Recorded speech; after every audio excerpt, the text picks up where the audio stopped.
India కూటమి ఉపరాష్ట్రపతి అభ్యర్థిగా జస్టిస్ సుదర్శన్ రెడ్డిని నియమించడం పట్ల డిప్యూటీ సీఎం మల్లు భట్టి విక్రమార్క హర్షం వ్యక్తం చేశారు. గాంధీ భవన్లో పీఏసీ కమిటీ సమావేశం జరిగింది. ఈ సమావేశానికి హాజరైన డిప్యూటీ సీఎం భట్టి విక్రమార్క దేశ ప్రజల హక్కులను కాపాడటానికి జస్టిస్గా సుదర్శన్ రెడ్డి చాలా తీర్పులు ఇచ్చారని అన్నారు. ఉపరాష్ట్రపతి అభ్యర్థిగా తెలంగాణ వ్యక్తి సుదర్శన్ రెడ్డిని నియమించడం సంతోషంగా ఉందన్నారు. బీహార్లో రాహుల్ గాంధీ పాదయాత్ర చేస్తున్నారని 26వ తేదీని కాంగ్రెస్ మంత్రులందరూ పాల్గొనున్నట్లు భట్టి విక్రమార్క తెలిపారు.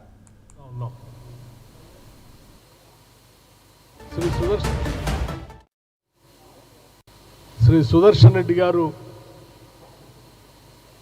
తెలంగాణ రాష్ట్రానికి సంబంధించిన రైతాంగ కుటుంబానికి సంబంధించిన వ్యక్తి కావటం,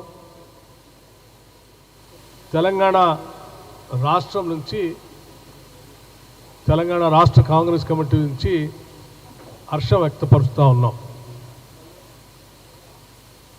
శ్రీ సుదర్శన్ రెడ్డి గారు ఒక గొప్ప న్యాయ కోవిదుడు. ఆనాటి ఉమ్మడి ఆంధ్రప్రదేశ్లో హైకోర్టులో ఇక్కడ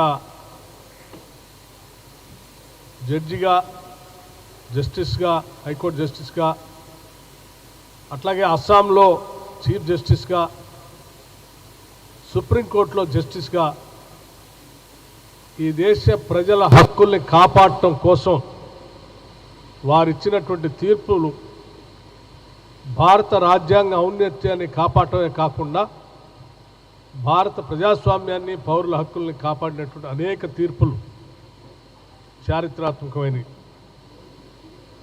అటువంటి ప్రగతిశీల భావాలు కలిగినటువంటి శ్రీ జస్టిస్ సుదర్శన్ రెడ్డి గారు తెలుగువారైనందుకు మేమంతా గర్విస్తూ ఉన్నాం.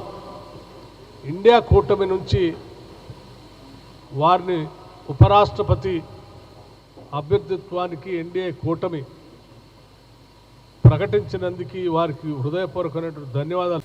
శ్రీ సుదర్శన్ రెడ్డి గారు